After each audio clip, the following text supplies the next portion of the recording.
धार्मिक आंदोलन के पार्ट 2 पर आज हम बात करेंगे। पार्ट 1 पहले हम लोग कर चुके हैं और ये जो धार्मिक आंदोलन है हमारे ये 600 ईसा पूर्व के दौरान होने वाले धार्मिक आंदोलन है। अपनी पिछले वीडियो में हमने बात की थी किस प्रकार से जो वैदिक कालीन धार्मिक व्यवस्था थी, कर्मकांड थे, जो बहुत सारा आडंबर आ गया था जिसकी वजह से धार्मिक विद्वेष और धार्मिक जटिलता फैल गई थी।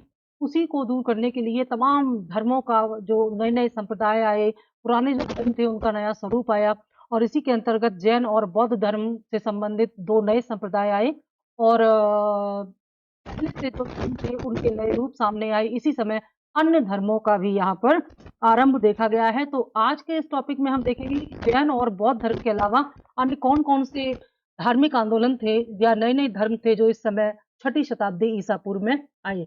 आप पीछे सुन चुके हैं किस प्रकार से उपनिषदों ने पहली बार जो यज्ञ आदि कर्मकांड थे इसके विरुद्ध आवाज उठाई और यज्ञों का खंडन करते हुए उपनिषदों ने ये ज्ञान का संदेश दिया। उपनिषद पहले ऐसे ग्रंथ थे जिन्होंने ज्ञान का संदेश दिया और ये कहा कि मोक्ष की प्राप्ति के लिए किसी यज्ञ कर्मकांड की जरूरत नहीं है बल्कि ज्ञान के द्वारा हम मोक्ष की प्राप्ति कर सकते हैं। इसी उपनिषद के ज्ञान के जो मैसेज था, ज्ञान था, इसको आधार बना करके ये धार्मिक आंदोलन हुए थे। तो चलो देखते हैं आज के क्वेश्चन में हमारे क्या क्या है आज के इस सेट में। पहला क्वेश्चन हमारे सामने है, खरोष्ठी लिपि का उद्भव किस काल में हुआ? बहुत इंपॉर्टेंट क्वेश्चन है। इस क्वेश्चन को अगर समझें आप तो इस एक क्वेश्चन में बहुत सारा इसका बैकग्राउंड है जिनसे कई सारे दूसरे क्वेश्चन के आंसर छुपे हुए हैं। खरोष्ठी लिपि का उद्भव किस काल में हुआ? ए पूर्व वैदिक काल में, बी उत्तर वैदिक काल में, सी जैन काल में और डी बुद्ध काल में। ठीक है, जैन काल में, बुद्ध काल में, इनमें जैन काल पहले आता है, बुद्ध काल बाद में आता है। तो पूछा गया है कि ये जो खरोष्ठी लिपि है, खरोष्ठी लिपि का उद्भव या आरंभ किस समय में हुआ है? अब ये बहुत ही ऐसा प्रश्न है अप्रत्यक्ष रूप से जो कि अगर आपको थोड़ा-सा भी आप लिंक नहीं कर पाए तो आप बता नहीं पाएँगे। तो इसलिए इसकी व्याख्या बहुत ज़रूरी है। देखो, व्याख्या जब समझ में आती है ना तो आंसर रटना नहीं पड़ता है, अपने आप वहीं जाके कलम रुक जाती है। और अब तो कॉन्सेप्ट बेस्ड आपको पढ़ना पड़ेगा, मेंस में आंसर लिखने होंगे। तो आंसर लिख तभी आप लिख पाएँगे जब आपके कॉन्सेप्ट क्लियर होंगे। अगर आपके कॉन्सेप्ट क्लियर नहीं है, तो यकीन मानिए आप प्री तो निकाल ले जाएँगे, मेंस नहीं निकाल पाएँगे क्योंकि उसमें आंसर लिखने के लिए आपके पास शब्द होने चाहिए और शब्द तभी आते हैं जब विचारों की स्याही होती है आपके दिमाग में। तो इसीलिए आप समझ के पढ़ना है, रट्टा नहीं मारना है। तो खरोष्ठी लिपि का उद्भव किस काल में हुआ है? अब ये खरोष्ठी लिपि क्या है, इसका उद्भव और इसका जब स्थान आप देखेंगे तो आप समझ जाएँगे। ठीक है? क्या है खरोष्ठी लिपि किसे देखो, खरोष्ठी लिपि जो है वास्तव में इसका जो उद्भव का जो समय है वो बुद्ध काल माना गया है। अब बुद्ध काल क्यों माना गया है? केवल इतना ही जानना है कि बुद्ध काल माना गया है। इसकी तुलना आप करेंगे समय के हिसाब से। तो जब हम ये देखते हैं इसकी व्याख्या तो हम देखते हैं कि ये जो खरोष्ठी लिपि थी, खरोष्ठी लिपि का उद्भव किस प्रकार से हुआ है? जो पारसी संपर्क था, पारसिक संपर्क। अब ये पारसी क्या है? इसको बहुत ध्यान से समझिएगा, बड़ी इंटरेस्टिंग चीज़ यहाँ आपको हम बताएँगे। ईरान, ठीक है? फारस, ईरान, फारस और इसी को इंग्लिश में कहा गया है पर्शिया। क्या कहा गया है? पर्शिया। ये एक ही है। बहुत इंपॉर्टेंट बात यहाँ आपको पता चल रही है कि ईरान को ही फारस कहा जाता था और इसी को इंग्लिश में पर्शिया कहा जाता था। ये पर्शिया है। कुछ और समझ लेना, पर्शिया है ये। तो ईरान, फारस और पर्शिया एक ही थे। ठीक है? ईरान, फारस और पर्शिया एक ही थे और ये जो भाषा है खरोष्ठी लिपि, ये खरोष्ठी लिपि कहाँ से निकली है? ईरानी लिपि थी, भाषा नहीं लिपि। मैंने आपको पीछे भी बताया है भाषा लैंग्वेज जो हम बोलते हैं, लिपि स्क्रिप्ट जो हम लिखते हैं, तो ये लिपि की बात हो रही है, स्क्रिप्ट की बात हो रही है। ईरानी लिपि जो है वो अरामाइक थी। आप पीछे अगर अशोक को पढ़े होंगे तो जानते होंगे अरामाइक लिपि, ठीक है? अरामाइक लिपि कहाँ की है? ईरान की। ईरान की ये जो अरामाइक लिपि है, इसी अरामाइक लिपि से निकली है खरोष्ठी लिपि। क्या निकली है?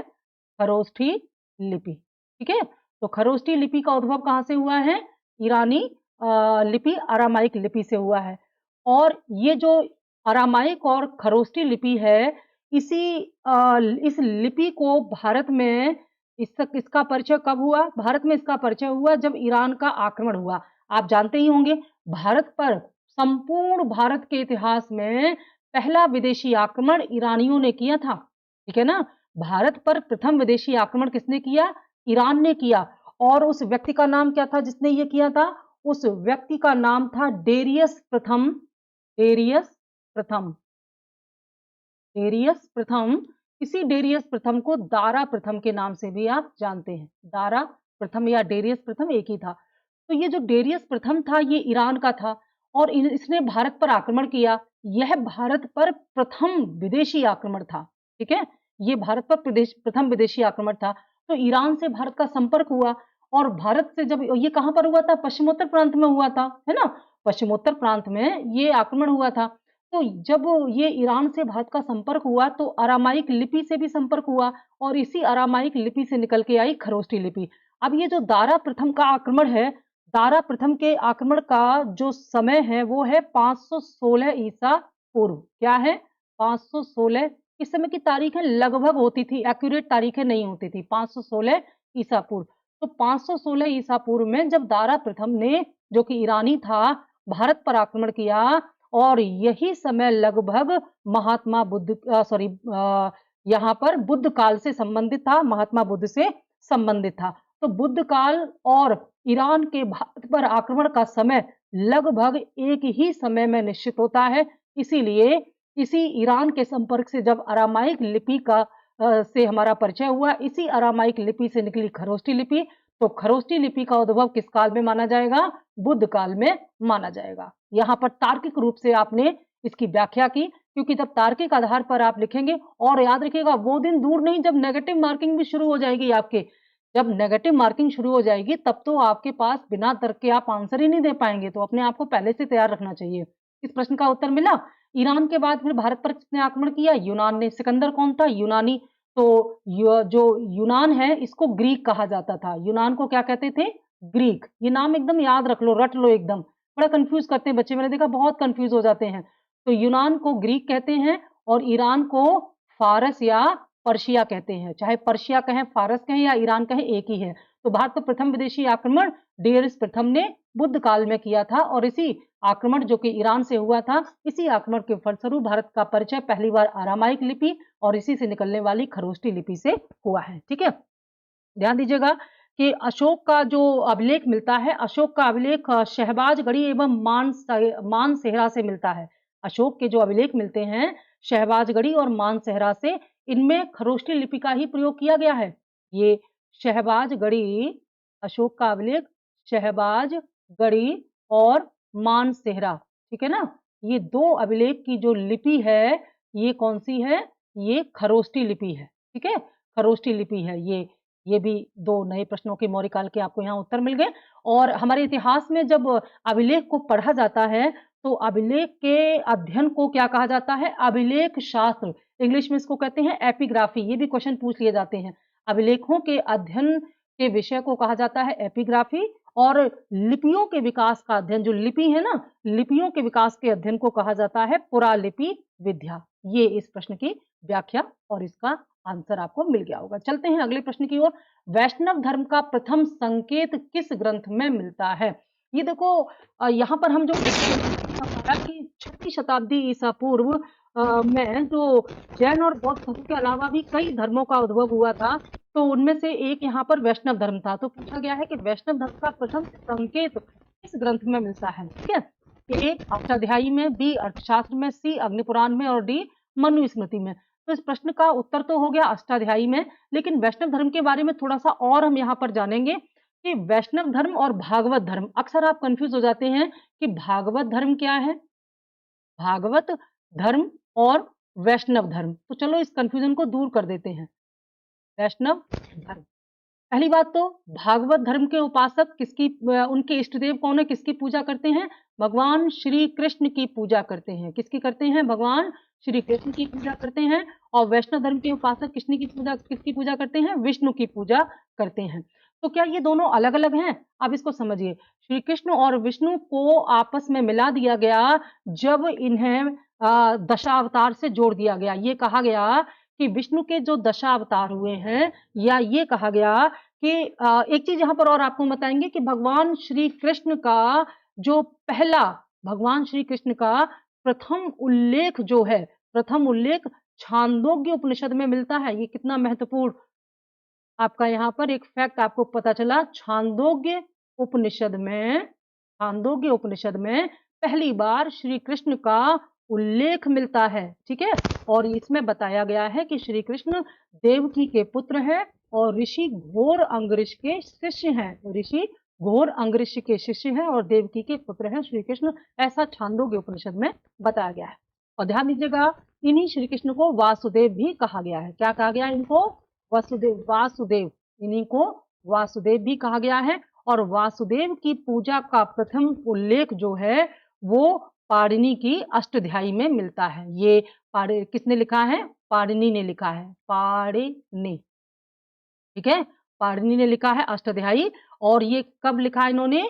ईसा पूर्व 5वीं शताब्दी में। ठीक है, तो पाणिनि की अष्टाध्यायी में ये पता चलता है कि वासुदेव की पूजा करते थे, वासुदेव की पूजा होती थी, ऐसा यहाँ पर बताया गया है। पर आप कहेंगे तो भागवत धर्म की बात होनी चाहिए थी, वैष्णव धर्म की बात क्यों हो रही है? इसका भी समाधान हम कर देते हैं।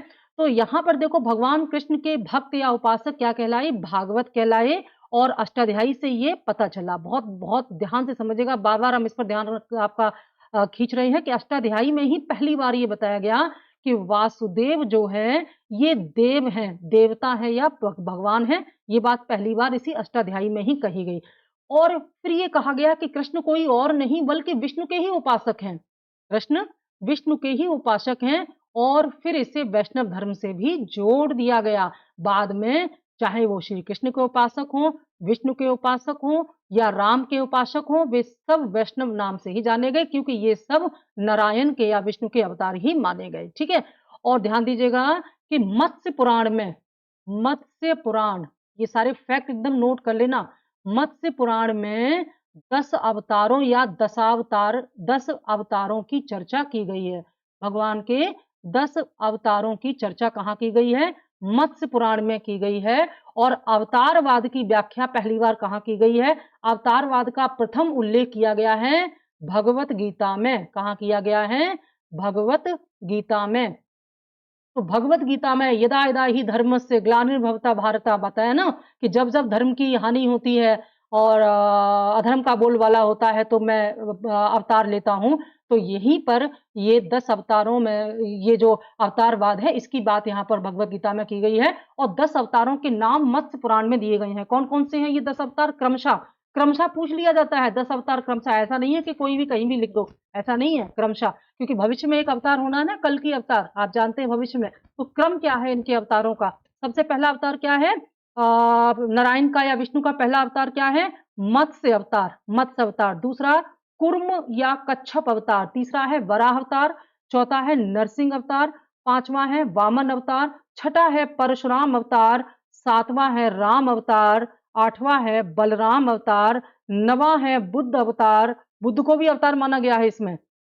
और 10वां और भविष्य में होने वाला जो अंतिम अवतार होगा भगवान का, वो होगा कल की अवतार या कली, कली या कल की अवतार। तो ये 10 अवतारों का स्पष्ट उल्लेख कहाँ मिलता है? मत्स्य पुराण में। कितनी इंपॉर्टेंट चीज आपको पता चली। इस प्रकार से पढ़ेंगे तो कुछ भी नहीं छूटेगा। तो अष्टाध्यायी में पहली बार इस वैष्णव धर्म का संकेत मिलता है। चलते हैं अगले प्रश्न की ओर। भागवत धर्म का निम्न में से कौन दार्शनिक संप्रदाय था? भागवत धर्म का निम्न में से कौन दार्शनिक संप्रदाय था? ये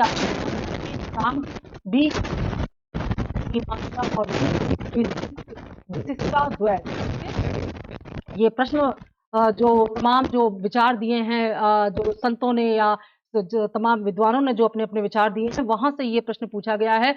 बहुत महत्वपूर्ण है ये प्रश्न। चलो देखते हैं। तो इनमें से सही आंसर क्या होगा? सही आंसर ये जो भागवत धर्म का दार्शनिक संप्रदाय था, ये था ऑप्शन डी, विशिष्टाद्वैत। क्या था? द्वैत। विशिष्टाद्वैत इसका आंसर होगा। और विशिष्टाद्वैत का जो विचार है ये किसने दिया था? ये दिया था रामानुज ने। दिया था रामानुज ने दिया था विशिष्टाद्वैत का विचार। और रामानुज रामानुज के बारे में आगे जब भक्ति आंदोलन पढ़ेंगे ना मध्यकाल में, तो उसमें इनका विस्तार से आएगा। ये मध्यकालीन संत, लेकिन थोड़ा सा यहाँ पर हम प्रश्न आया है। तो विशिष्टाद्वैत का विचार रामानुज ने दिया था। और रामानुज 12वीं शताब्दी के बहुत महत्वपूर्ण संत हुए हैं। और ये जो वैष्णव थे ये रामानुज, इनका जन्म जो है कहाँ हुआ था? तमिलनाडु में। इनका जन्म कहाँ हुआ था? तमिलनाडु में। ध्यान देना कि मध्यकालीन भक्ति आंदोलन का आरंभ शंकराचार्य ने किया था, और ये जो अद्वैतवाद है ये शंकराचार्य ने ही दिया है, ये उनका विचार है, शंकराचार्य का है, ठीक है।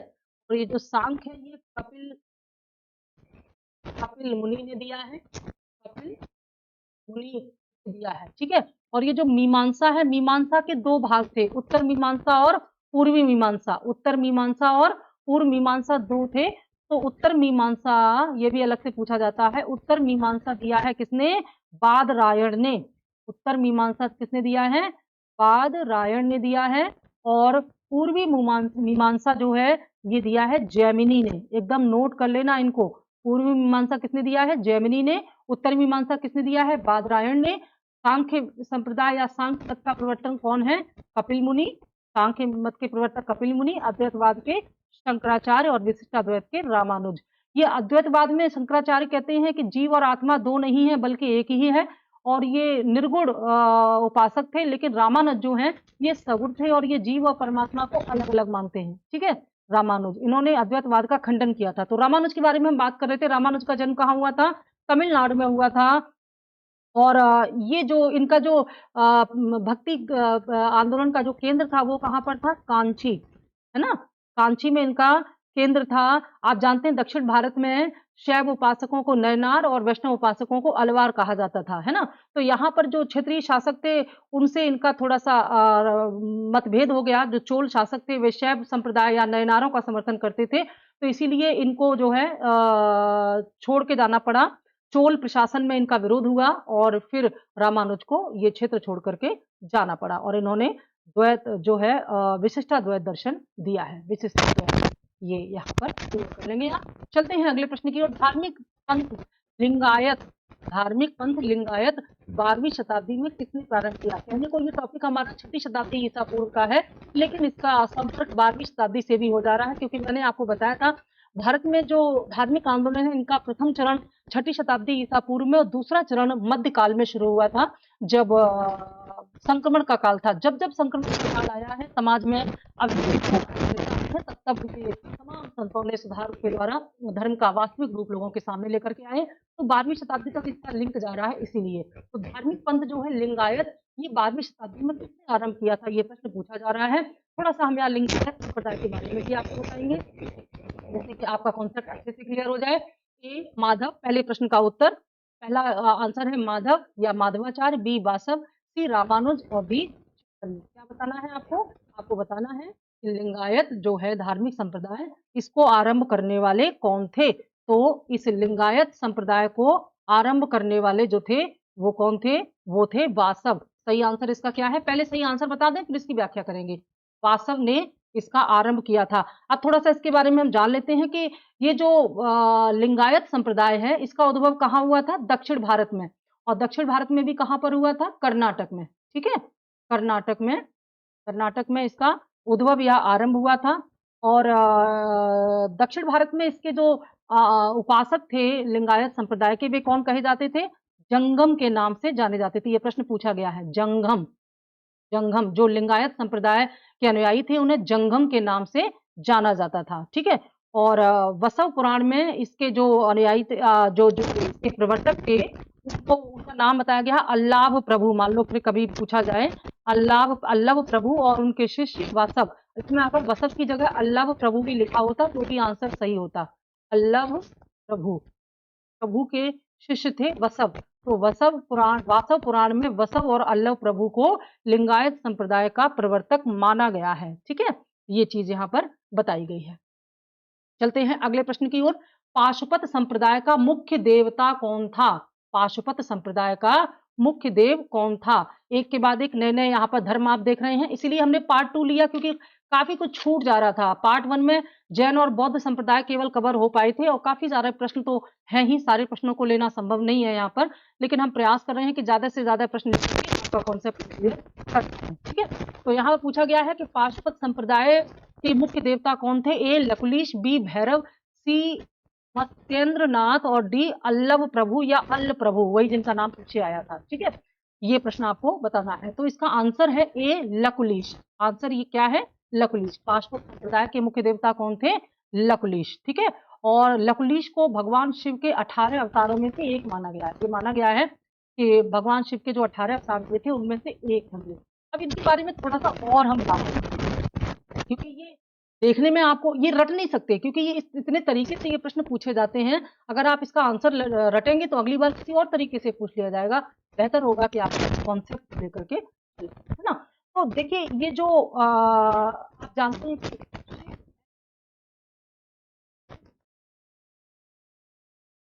वीडियो में एक बच्चे ने कमेंट किया था कि बुद्ध की मूर्ति, देखो बेटे, बुद्ध की मूर्ति जो है वो बाद में बनी है। कनिष्क के समय में जो कुषाण काल में पहली बार गांधार और मथुरा शैली में बुद्ध की मूर्तियां बनी। लेकिन उससे भी पहले हड़प्पा काल में जो शिवलिंग और पाशुपति की जो प्रतिमा थी, इनसे आदि शिव या प्रोटो शिव की साक्ष्य मिल चुके हैं। तो भगवान शिव ऐसे पहले ईश्वर माने गए हैं जिनकी मूर्ति पूजा हुई या जिनकी पूजा पहले हुई, ये आप कह सकते हैं, है ना। तो ये अब ये जो शिव है, भगवान शिव हैं, इन भगवान शिव को, हालांकि शिव की जो त्रिमूर्ति है, त्रिमूर्ति की पूजा की प्रथा तो गुप्त काल में शुरू हुई थी, जिसमें ब्रह्मा, विष्णु और महेश थे और अर्धनारीश्वर थे। ये अर्धनारीश्वर और त्रिमूर्ति की पूजा का जो प्रचलन है ये गुप्त काल में हुआ है। लेकिन शिव की पूजा का प्रचलन तो ये हड़प्पा काल से ही है, हमारी पहली प्राचीन सभ्यता से ही है। और शिव की प्राचीनतम मूर्ति, देखो, प्राचीनतम मूर्ति जो स्पष्ट शिव के रूप में है वो गुंडी मल्लम लिंग रेणुकुंटा से मिली है, फैक्ट के अनुसार आपको बताया जा रहा है। और यहाँ पर ये देखिएगा कि शैव संप्रदाय का प्रथम उल्लेख, बहुत महत्वपूर्ण बात आप जान रहे हैं, शैव संप्रदाय, शैव संप्रदाय का प्रथम उल्लेख कहाँ मिलता है? ये पतंजलि के महाभाष्य में मिलता है। पतंजलि के महाभाष्य में, कितना इंपॉर्टेंट फैक्ट है ये, पतंजलि के महाभाष्य में किसने लिखा है महाभाष्य? पतंजलि ने, ठीक है। तो पतंजलि के महाभाष्य में पहली बार शैव संप्रदाय का उल्लेख मिलता है और यहाँ पर शिव भागवत नाम से इनका उल्लेख किया गया है, ठीक है। और यहाँ पर एक चीज और ध्यान रखिएगा कि वामन पुराण में, वामन पुराण में, वामन पुराण में, इसको आराम से पहुंच करके बाद में नोट्स बनाइएगा। वामन पुराण में शैव संप्रदायों को 4 भागों में बांटा गया। ये जो शैव संप्रदाय हैं, इनकी 4 शाखाएं बताई गई हैं, है ना। अभी ये जो पाशुपत है इनमें से एक होगा। तो ये बताया गया है इस वामन पुराण में कि ये जो शैव संप्रदाय हैं ये इनके 4 स्वरूप है। कौन कौन से हैं? पहला है शैव, शैव नाम से ही है, पहला है शैव, दूसरा है पाशुपति, पाशुपति जहां से ये प्रश्न आया है, पाशुपत, है ना। तीसरा है कापालिक, क्या है? कापालिक। और चौथा है कालामुख या कालमुख, कालामुख या कालमुख दोनों ही नाम से इसका वर्णन मिलता है। तो ये जो पाशुपति है जहां से ये प्रश्न पूछा गया है, ये पाशुपति संप्रदाय के जो प्रवर्तक हैं ये कौन है? लकुलिश, या लकुलिश को कहीं कहीं नकुलिश भी लिखा हुआ मिलता है, तो यही होंगे, कंफ्यूज मत होना। लकुलिश या नकुलिश एक ही हैं, अलग अलग नहीं है, ठीक है। ऐसा माना गया है कि ये पाशुपत संप्रदाय के मुख्य देवता थे या मुख्य प्रवर्तक थे, ये संस्थापक भी हैं, ऐसा भी यहाँ पूछा गया है। और ये जो है गुजरात से इनका संबंध था। कहां से था इनका संबंध? गुजरात से, ठीक है, गुजरात से इनका संबंध था। और जो लोग इस पाशुपत संप्रदाय के अनुयायी थे, पाशुपत संप्रदाय के अनुयायियों को क्या कहा जाता था? इन्हें पंचार्थिक कहा जाता था। क्या कहा जाता था? पंचार्थिक। पंचार्थिक, जो लोग पाशुपति संप्रदाय की उपासना करते थे उन्हें पंचार्थिक कहा जाता था। और गुप्त काल में इस पाशुपत संप्रदाय का बहुत ज्यादा प्रचार प्रसार हुआ है, ठीक है, उसमें बहुत ज्यादा इसमें प्रचार प्रसार हुआ है। तो कुल मिलाकर के इस प्रश्न का उत्तर आपको मिल गया होगा। चलते हैं अगले प्रश्न की ओर। अगले प्रश्न से पहले ये इंफॉर्मेशन, ये बैच वैसे तो शुरू होना था 12 अगस्त से, लेकिन किन्हीं कारणों से इसकी डेट आगे बढ़ा दी गई और इसका डेमो आपको कल है संडे, परसों है मंडे, या तो मंडे को मिल जाएगा, मैक्सिमम मंडे को आपको मिल जाएगा, ये प्रॉमिस है मेरा।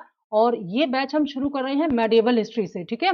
ये एलटी ग्रेड और जीआईसी प्रवक्ता का स्पेशल बैच होगा जो कि मध्यकालीन इतिहास से शुरू किया जाएगा। नया बैच होगा पहले दिन से, जिसकी डेमो क्लास आपको ऐप पर भी मिल जाएगी, यूट्यूब पर भी मिल जाएगी। और इस क्लास के माध्यम से आप समझ सकते हैं हमारी स्ट्रेटजी कैसे आपको पढ़ाया जाएगा। और उसके बाद आप ऐप पर जाकर के कोर्स परचेज कर सकते हैं।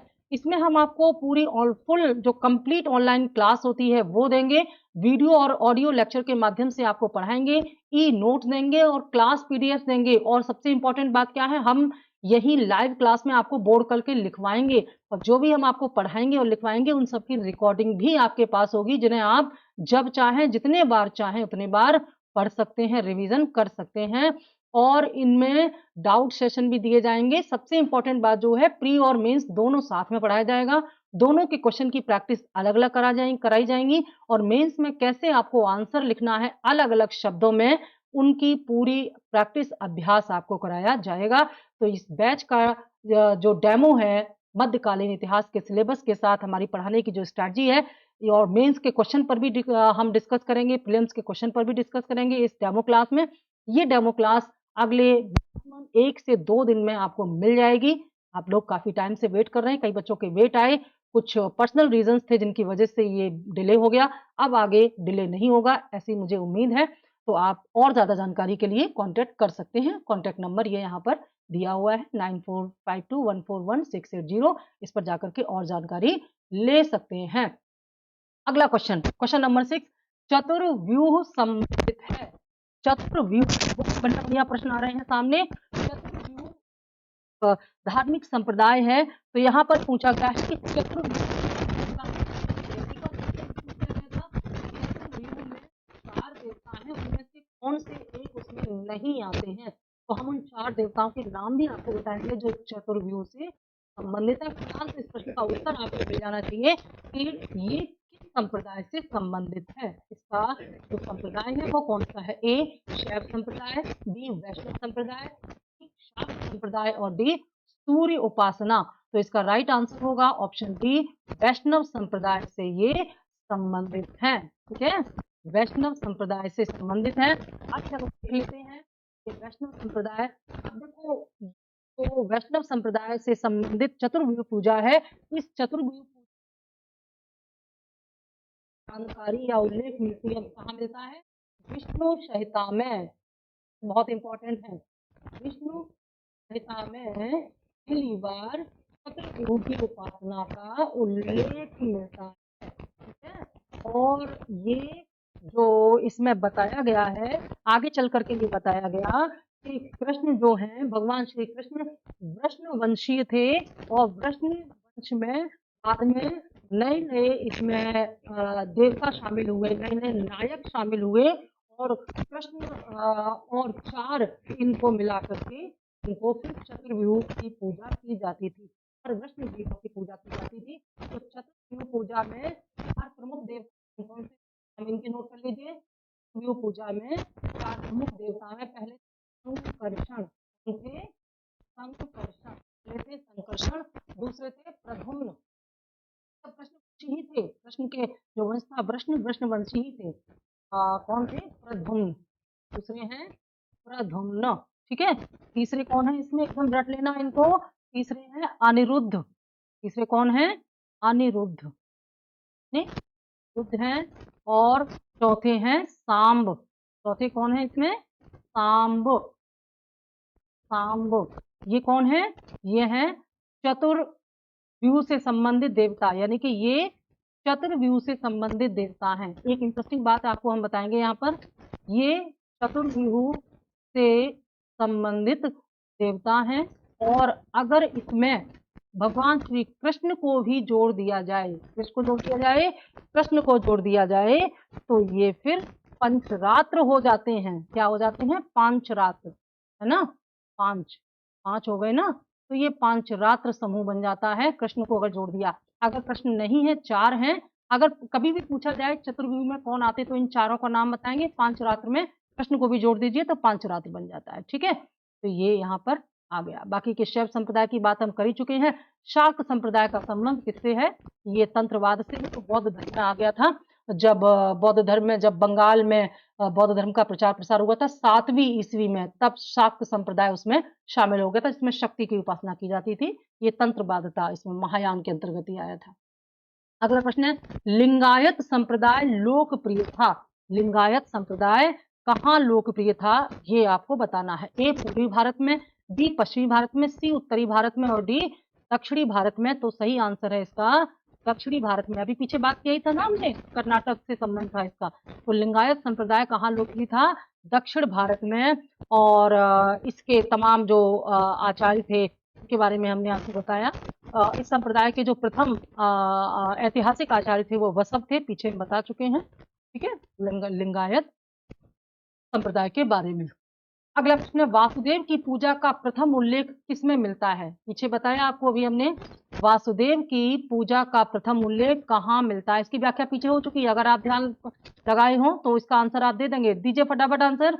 वासुदेव की पूजा का सर्वप्रथम उल्लेख इनमें से कहाँ मिलता है? ए शतपथ ब्राह्मण, बी कठोपनिषद में, सी पाणिनि की अष्टाध्यायी में और डी भगवत गीता में। भगवत गीता में तो अवतारवाद की बात की गई है ना, लेकिन आपको क्या बताना है? वासुदेव की पूजा का प्रथम उल्लेख कहाँ मिलता है? तो आपको पता है वासुदेव की पूजा का उल्लेख मिलता है पाणिनि की अष्टाध्यायी में। बाकी व्याख्या पीछे हम कर चुके हैं। ठीक है, कठोपनिषद क्या है? कठोपनिषद में यम और नचिकेता, यम और नचिकेता के बीच में आत्मा और परमात्मा जैसे गूढ़ विषय पर चर्चा हुई है। ये नचिकेता, हाँ।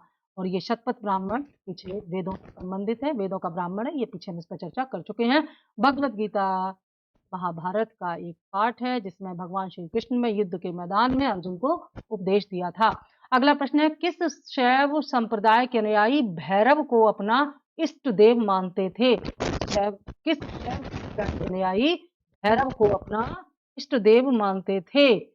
ए पाशुपति, बी कापाली, सी शैव, डी शाक्त संप्रदाय। ठीक है, तो इसका आंसर हो जाएगा बी कापालिक। थोड़ी सी इसके डिटेल्स हम आपको बताएंगे, क्योंकि मैंने आपको बताया था शैव संप्रदाय के अंतर्गत जो 4 पार्ट आते हैं उनके बारे में मैंने आपको बताया था। उन्हीं में से एक था कापालिक, और कापालिक जो है ये भैरव की पूजा किया करते थे। भैरव, काल भैरव के नाम से सुना होगा, है ना?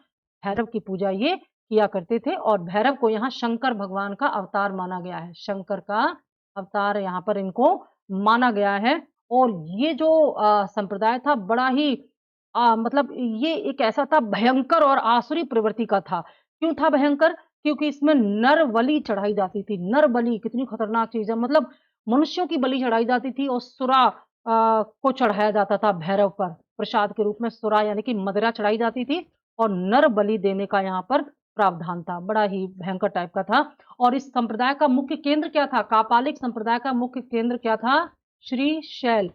कहाँ केंद्र था इसका? श्रीशैल इसका केंद्र था। और एक बड़ी इंटरेस्टिंग बात है कि भवभूति ने एक नाटक लिखा है। भवभूति लेखक हैं जिन्होंने एक नाटक लिखा है, मालती माधव, सुना होगा आपने, मालती माधव इन्होंने लिखा है। इस मालती माधव में इन्होंने इस कापालिक संप्रदाय का उल्लेख किया है, और इसी मालती माधव में ही बताया है भवभूति ने कि कापालिक संप्रदाय का जो केंद्र है वो श्रीशैल पर्वत पर था। ठीक है, ये इसमें बताया गया है। और ये जो कश्मीरी शैव था ना, कश्मीरी शैव जो है ये पूरी तरह से दार्शनिक और ज्ञान मार्गी था। इसमें कापालिकों का घोर विरोध किया गया है और उनकी निंदा की गई है। कापालिक मतलब नाम से इसका पता चल रहा है, कपाल धारण किया करते थे, नरमुंड की माला पहनते थे। ये कापालिक जो थे नरमुंड की माला पहनते थे ये। तो ये कश्मीरी शैव इनका विरोध करते थे, है ना? और कश्मीरी शैव के संस्थापक कौन थे? वसुगुप्त।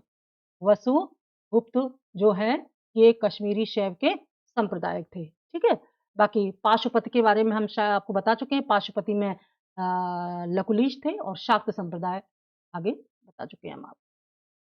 चलो, सूची 1 का सूची 2 से मिलान कीजिए और दिए गए कूट से सही उत्तर का चुनाव कीजिए। ये दूसरी तरफ इनके नाम हैं उन आचार्यों के जिन्होंने ये विचार दिए हैं। आपको सही कूट के आधार पर उत्तर का चुनाव करना है। ठीक है, ऐसे प्रश्नों को हल करते समय बहुत ही कंसंट्रेट होना चाहिए आपको, आपका दिमाग एकदम कंसंट्रेट होना चाहिए। तो इसमें आपको बताना है किसने कौन सा मत दिया है। ठीक है, चलो देख लेते हैं। सही आंसर है इसमें ऑप्शन ए। ऑप्शन ए इसका सही आंसर है। ऑप्शन ए में सबसे पहले क्या है? रामानुज ने क्या दिया, पीछे हम देख चुके, रामानुज ने दिया था विशिष्टाद्वैत, ठीक है। माधवाचार्य ने क्या दिया है, माधवाचार्य ने द्वैतवाद दिया है, माधवाचार्य ने द्वैतवाद दिया है। निम्बार्क या निम्बकाचार्य ने, निम्बार्क ने द्वैताद्वैत दिया है, निम्बार्क का क्या हो गया, द्वैताद्वैत। और वल्लभाचार्य का शुद्धाद्वैत। तो इस प्रकार से राइट आंसर हमारा हो गया ऑप्शन ए, ठीक है। चलो अगले प्रश्न की ओर। अलवारो में किसके भक्त गीतों को लोकप्रिय बनाया, अलवारो ने किसके भक्त गीतों को लोकप्रिय बनाया। तो पीछे हमने बताया था कि दक्षिण भारत में अलवार किनको कहा जाता था, विष्णु के उपासकों को।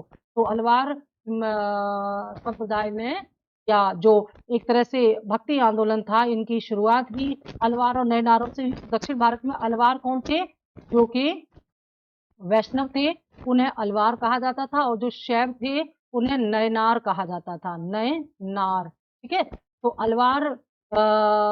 अलवारों, जो अलवार धर्म का पालन करने वाले अलवर कहलाते थे, इन्होंने विष्णु की उपासना में भक्ति गीतों को लोकप्रिय बनाया, या भक्ति गीतों की यहाँ पर इन्होंने प्रचार प्रसार किया। तो किसकी उपासना में किया इन्होंने, ये इन्होंने किया विष्णु की उपासना में, ठीक है। कुल मिलाकर के अलवार संतों की संख्या कितनी थी, 12। 12 अलवार संत बताए गए हैं, 12 अलवार संत बताए गए हैं। कभी ये प्रश्न पूछा जाए अलवार संतों की संख्या कितनी थी, तो 12 बताना। और ये एक बड़ी इंटरेस्टिंग बात है कि इन 12 अलवार संतों में मात्र एक स्त्री संत थी, मात्र एक संत जो थी अलवार संत, वो स्त्री थी। और इस स्त्री अलवार संत का नाम क्या था, अंडाल। ये प्रश्न पूछा गया है, क्या नाम था इनका, अंडाल नाम था, ठीक है। तो कुछ विद्वान ये मानते हैं कि ये कृष्ण की जो उपासक थे मीराबाई वही थी, पर ऐसा कहीं तथ्य नहीं मिलता है। इस प्रकार से ये यहाँ पर बताया गया, ठीक है। निम्न में से कौन बंगाल वैष्णव धर्म का प्रतिनिधित्व नहीं करता था, निम्न में से कौन बंगाल में प्रचलित वैष्णव धर्म का प्रतिनिधित्व नहीं करता था। मतलब इनमें से कोई एक नाम है बंगाल में प्रचलित वैष्णव धर्म से नहीं था, बाकी 3 था। तो जो नहीं करता, जिनका संबंध बंगाल के वैष्णव धर्म से नहीं है, वो आपको यहाँ बताना है। ए चैतन्य महाप्रभु, बी महर्षि अरविंद, सी गीत गोविंद के रचयिता जयदेव, और डी स्वामी प्रभुपाद। तो इसका सही आंसर होगा बी, महर्षि अरविंद को छोड़ करके बाकी इन तीनों का संबंध बंगाल के वैष्णव धर्म से था। आप जानते हैं चैतन्य महाप्रभु जो है ये बंगाल में कृष्ण के बहुत बड़े उपासक थे, और चैतन्य महाप्रभु ने भक्ति आंदोलन में कीर्तन को जोड़ा। कीर्तन के द्वारा आज भी जो कीर्तन इनकी मुख्य पहचान है। आप जानते हैं कि जो चैतन्य महाप्रभु के उपासकों ने ही जो है इसको अंतर्राष्ट्रीय स्तर तक पहुंचाया है, कृष्ण की उपासना को, ठीक है। और स्वामी प्रभुपाद का संबंध भी इसी तरह से था। स्वामी प्रभुपाद महाप्रभु चैतन्य के ही समर्थक थे, इनके अनुयायी थे, और इन्होंने भी वैष्णव बंगाल में वैष्णव धर्म का प्रचार प्रसार किया। और गीत गोविंद की रचना जयदेव ने की थी, जो कि बंगाल से ही संबंधित है, और गीत गोविंद का संबंध भी श्री कृष्ण की उपासना से है, वैष्णव धर्म से है। तो कृष्ण और राम दोनों के उपासकों को, कृष्ण राम और वैष्णव आगे चल के इन तीनों के उपासकों को वैष्णव कहा जाता था, ठीक है। तो ये आपको ध्यान में रखना है। और किसका संबंध नहीं है इससे, महर्षि अरविंद का संबंध इससे नहीं है। तो वैष्णव धर्म के अन्य संतों का अगर नाम देखें तो रामानुज, माधवाचार्य, वल्लभाचार्य, चैतन्य आदि इसी से संबंधित है, ठीक है। नवधा भक्ति की संकल्पना किस धर्म का एक महत्वपूर्ण संस्कार है, नवधा भक्ति, नवधा भक्ति का संबंध किससे है। तो नवधा भक्ति में क्या क्या आता है, नवधा भक्ति में आता है मंदिर, मूर्ति, निवेदन, दासत्व, धूप, दीप, नैवेद्य, पुष्प, संगीत आदि। जहां इन क्रियाओं का प्रयोग किया जाता है उपासना में, उसे नवधा भक्ति कहते हैं। यानी कि जब प्रभु की उपासना में इन तमाम का प्रयोग किया जाए, जैसे मंदिर हो, मूर्ति हो, निवेदन, दासत्व, धूप, दीप, नैवेद्य, पुष्प, संगीत आदि, इसे नवधा भक्ति कहते हैं। और नवधा भक्ति का महत्व कहाँ पर है, वैष्णव धर्म में। नवधा भक्ति जो है वैष्णव धर्म का एक बहुत महत्वपूर्ण संस्कार है या अंग है। और हालांकि भक्ति शब्द का प्रथम उल्लेख यहाँ पर बहुत इंपॉर्टेंट, भक्ति का प्रथम उल्लेख कहाँ मिलता है, श्वेताश्वर उपनिषद। श्वेताश्वर उपनिषद में पहली बार, श्वेताश्वर उपनिषद में पहली बार भक्ति का उल्लेख मिलता है। और हालांकि विस्तृत उल्लेख, अगर देखो 2 प्रश्न बनते हैं, अगर प्रश्न पूछा जाए कि भक्ति का प्रथम उल्लेख पहली बार कहाँ मिलता है, तो श्वेताश्वर उपनिषद में। और पूछा जाए भक्ति का व्यापक उल्लेख कहाँ मिलता है विस्तार से, तो वो गीता में मिलता है। ठीक है, भगवत गीता में व्यापक उल्लेख मिलता है, लेकिन पहला उल्लेख जो है वो श्वेताश्वर उपनिषद में मिलता है। गोसाल मखपुत्र, ये नाम हम एक बार चेक कर लेते हैं कहीं मिसप्रिंट तो नहीं हुआ है। सही नाम क्या है? गोसाल मखपुत्र, गोसाल मक्खलीपुत्र, सही है। गोसाल मक्खलीपुत्र किस संप्रदाय का मुखिया था, या इनमें से कौन सा संप्रदाय जिसका संबंध गोसाल मक्खपुत्र से? ए चावार, बी लोकायत, सी आजीवक और डी निगंठ। इस प्रश्न का सही उत्तर आपको बताना है। ये कुछ आपको अलग सा लग रहा होगा, जल्दी नहीं आता सामने, ये जान लीजिए इसको। इसका सही आंसर है आजीवक। आजीवक संप्रदाय से इनका संबंध था।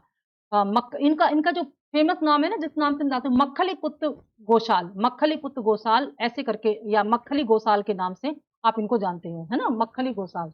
यहाँ पर गोसाल मक्खी पुत्र है, मक्खली गोसाल के नाम से ज्यादातर ये इतिहास में फेमस है। तो मक्खली गोसाल ने आजीवक संप्रदाय का इन्होंने स्थापना की थी।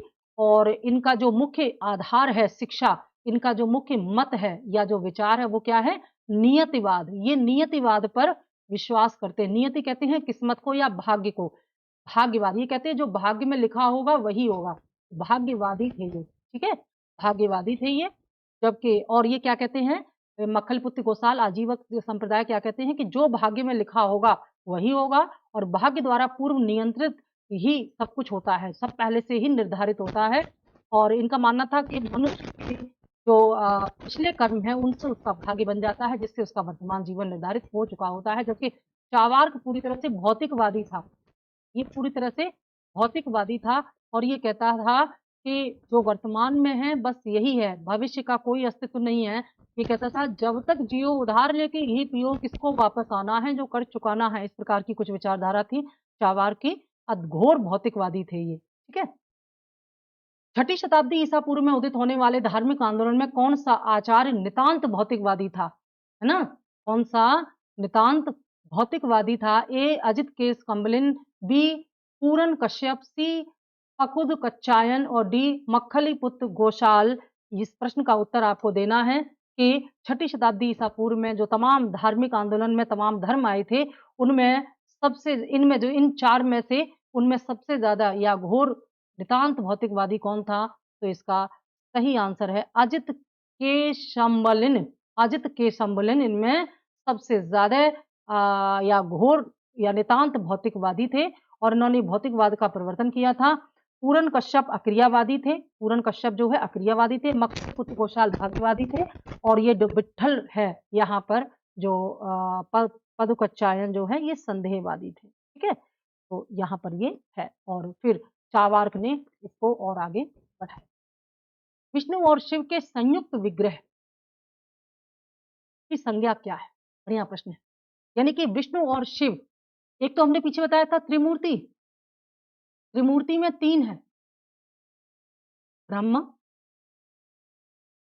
विष्णु और महेश।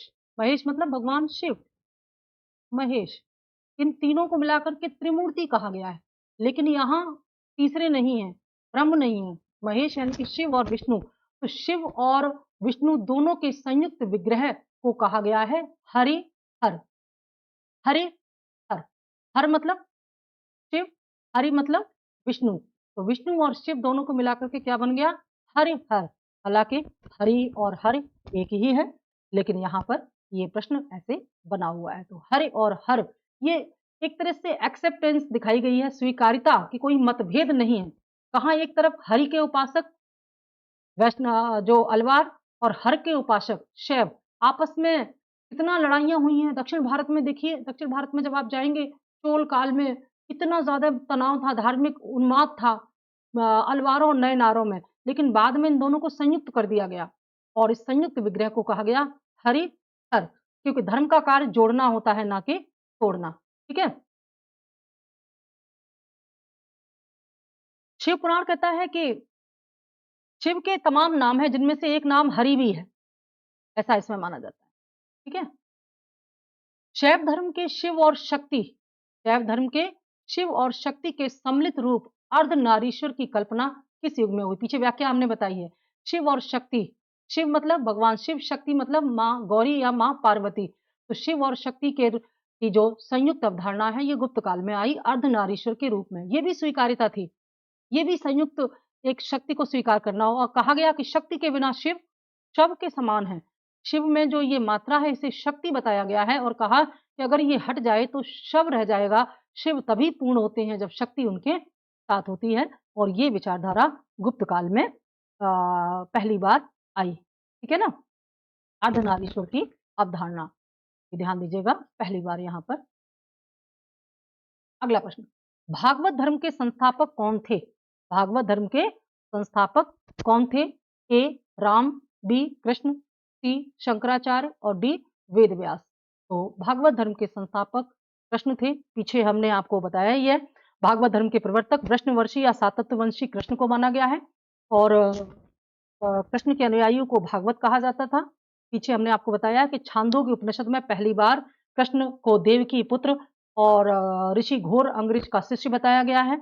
और जैन परंपरा क्या कहती है ना, जैन धर्म ये कहता है कि जो है 22वें जो तीर्थंकर, जैन धर्म में 24 तीर्थंकर माने गए ना, तो जैन धर्म के अनुसार जो 22वें तीर्थंकर थे उनके जिनका नाम था अरिष्टनेमी। क्या नाम था? अरिष्टनेमी। तो बताया गया कि अरिष्टनेमी कोई और नहीं बल्कि कृष्ण ही थे, ऐसा जैन धर्म कहता है। ठीक है ना, अरिष्टनेमी जैन धर्म थे, ऐसा माना गया है।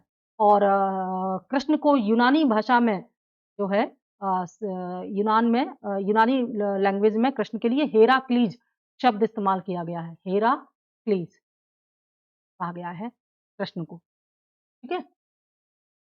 बुद्ध की मानव रूप में प्रस्तुति किस समय हुई थी?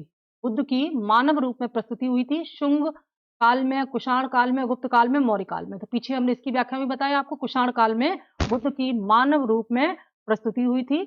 और इसी समय जो कृष्ण का, यहाँ पर ध्यान दीजिएगा कि कनिष्क के समय में ही, कनिष्क के शासन काल में ही कश्मीर के कुंडलवन में जो चौथी बौद्ध संगीति का आयोजन हुआ था, चौथी बौद्ध संगीति या महासभा का आयोजन हुआ था। और इसी संगीति में स्पष्ट रूप से बौद्ध धर्म जो है 2 संप्रदायों में विभाजित हो गया था। कौन कौन सा? हीनयान और महायान, हीनयान और महायान। और इसी महायान में मूर्ति पूजा का प्रचलन हुआ और इसी महायान में बुद्ध की प्रतिमा बनने लगी। ठीक है, तो ये कुषाण काल था और कुषाण काल में ही ये हुआ है कि बुद्ध की मानव प्रतिमाएं बनाई गई और उनकी पूजा की गई। इसलिए फिर इसके बाद मतलब एक तरह से ये अन्य जो धर्म थे उनके समान ही हो गया था, उनमें जो अंतर नहीं रह गया था जिनमें मूर्ति पूजा हुआ करती थी। ठीक है, ये यहाँ पर ध्यान रखिएगा। मथुरा और गांधार शैली में ध्यान दीजिएगा। एक चीज और, यहाँ पर बुद्ध की मानव रूप में पहली प्रस्तुति किसमें हुई है? गांधार शैली में, यानी कि बुद्ध की प्रथम प्रतिमा गांधार शैली में बनी है। और गांधार शैली गांधार से आया है, जो जिसकी राजधानी तक्षशिला थी, क्योंकि गांधार क्षेत्र से इसकी उत्पत्ति हुई थी और इस पर यूनानी प्रभाव था, इस कला पर यूनानी प्रभाव था। तो यूनानी प्रभाव से बनने वाली जो बुद्ध की प्रतिमाएं थी उन्हें गांधार शैली की प्रतिमा कहा गया और जो मथुरा शैली में निर्मित थी उन्हें मथुरा शैली कहा गया। तो विदेशी प्रभाव से युक्त थी ये। तो गांधार शैली में भगवान बुद्ध की पहली प्रतिमा बनी है कुषाण युग में। ठीक है, और माना जाता है कि बुद्ध पहले ऐसे व्यक्ति थे, महापुरुष थे, जो व्यक्ति के रूप में थे और उनकी प्रतिमा को पूजा गया। लास्ट प्रश्न है हमारा ये, निम्न में से कौन बुद्ध शिक्षा का केंद्र नहीं था? निम्न में से कौन बौद्ध शिक्षा का केंद्र नहीं था? ए नालंदा, बी तक्षशिला, सी विक्रमशिला और डी वल्लभी। ये अलग अलग समय में शिक्षा के केंद्र हुआ करते थे, लेकिन इनमें से कोई एक है जो बौद्ध शिक्षा का केंद्र नहीं था, वो है तक्षशिला। ठीक है, तक्षशिला गांधार की राजधानी थी तक्षशिला, और ये मौर्य काल में था, लेकिन यहाँ पर ये बौद्ध धर्म का केंद्र नहीं था, बौद्ध शिक्षा का केंद्र नहीं था। बौद्ध शिक्षा का मुख्य केंद्र था नालंदा, विक्रमशिला और वल्लभी, ये इसके मुख्य केंद्र थे। ठीक है, वल्लभी। और ये जो नालंदा है ये कहाँ? आधुनिक पटना के दक्षिण में है लगभग। ये दक्षिण में आधुनिक पटना के दक्षिण में लगभग 40 किलोमीटर की दूरी पर स्थित है। और इस गांव का नाम है, वर्तमान में उस गांव का नाम है बडगांव। तो वर्तमान में बडगांव नामक गांव के समीप स्थित था। और महायान धर्म की प्रमुख महायान बौद्ध धर्म की शिक्षा का प्रमुख केंद्र था ये, ठीक है। और बल्लभी जो है ये गुजरात के काठियावाड़ क्षेत्र में स्थित था, जो कि पश्चिम भारत में शिक्षा और संस्कृति का प्रमुख केंद्र था, जो कि हीनयान शिक्षा का प्रमुख केंद्र था। बल्लभी हीनयान केंद्र शिक्षा का केंद्र था, ठीक है। इसके अलावा विक्रमशिला जो है ये भागलपुर में स्थित बौद्ध शिक्षा का एक अन्य केंद्र था, ठीक है। ये ध्यान दीजिएगा, विक्रमशिला जो है ये अलग-अलग, ये जो तक्षशिला है ये वर्तमान पाकिस्तान के रावलपिंडी में पड़ता है। तक्षशिला वर्तमान पाकिस्तान के रावलपिंडी में है और ये प्राचीन गांधार राज्य की राजधानी थी। तो इसकी जो केंद्र था वो जो इसका इतिहास में प्रसिद्धि थी वो शिक्षा को लेकर के ही थी, लेकिन यहाँ धार्मिक शिक्षा नहीं दी जाती थी, बल्कि यहाँ व्याकरण संबंधी तार्किक शिक्षा दी जाती थी, ठीक है। इतिहास में प्रसिद्ध था, शिक्षा केंद्र था। बड़े-बड़े राजा जैसे राजा प्रसेनजित मगध का राजवैद्य जीवक, चाणक्य, बौद्ध विद्वान वसुबंध, ये सब यहीं से संबंधित थे, ठीक है। और मुख्य रूप से यहाँ धनुर्विद्या दी जाती थी। यहाँ पर तक्षशिला में धनुर्विद्या दी जाती थी, धनुष चलाने की विद्या दी जाती थी, और राजवैद्य या वैद्य की शिक्षा दी जाती थी, ठीक है। कैसे उपचार किया जाए बीमारियों का, इनकी शिक्षा मुख्य रूप से यहाँ दी जाती थी। तो ये था हमारा आज का एपिसोड। अरे और भी प्रश्न यहाँ पर बना दिए गए हैं। कुछ ये जो एक्स्ट्रा प्रश्न आए थे वो यहाँ पर ले लिए गए हैं। इसको हम रहने देते हैं इसलिए क्योंकि हम अगले सीरीज में ले लेंगे। ज़्यादा प्रश्न नहीं थे यहाँ पर क्योंकि सेकंड पार्ट था, इसलिए 20 ही प्रश्न हमने यहाँ डिसाइड किए थे। तो आज के लिए इतना ही, मिलेंगे अगले वीडियो में और है संबंधित मिल जाएगी।